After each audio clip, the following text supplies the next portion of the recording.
2003 मध्ये इक्बाल शेख पोलीस दलात रुजू झाले होते.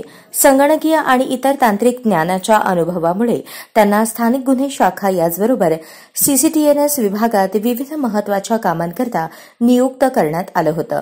पोलीस हवालदार इक्बाल शेख यांनी आजतागायत पोलीस दलात उल्लेखनीय कामगिरी करून आपल्या कामाचा ठसा देशभरात उमटवलेला आहे. याच कामाची दखल विदेश मंत्रालयाने देखील घेतली आहे आणि त्यांची ministry of external affairs Delhi येथील विशेष प्रशिक्षणासाठी निवड झाली आहे. काही कालावधीचे प्रशिक्षण पूर्ण करून ते विदेशात सेवा बजावणार आहेत. त्यांच्या या निवडीबाबत राज्यासह सोलापुरातून त्यांचं अभिनंदन केलं जात आहे. सोलापूर ग्रामीण जिल्ह्यामध्ये पोलीस हवालदार या पदावर कार्यरत असून नुकतीच माझी परराष्ट्र मंत्रालय दिल्ली येथे निवड झालेली आहे.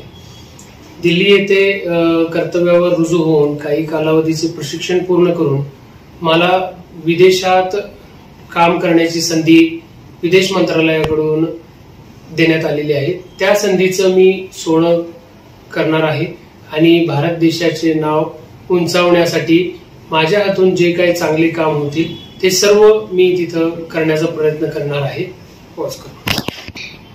यापूर्वी मी महाराष्ट्र पोलीस दलाचे नाव, सोलापूर ग्रामीण जिल्ह्याचे नाव देश पातळीवर उंचावले आहे. मला आज तागायत 11 सुवर्ण, 9 रौप्य आणि 14 कांस्य पदके प्राप्त झालेली आहेत. पोलीस महासंचालक पदक मला प्रदान करण्यात आलेले आहे. तसेच राष्ट्रीय पारितोषिक केंद्रीय गृहमंत्री यांच्याकडून प्रदान करण्यात आलेले आहे.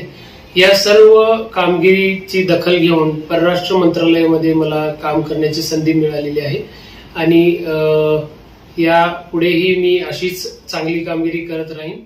धन्यवाद.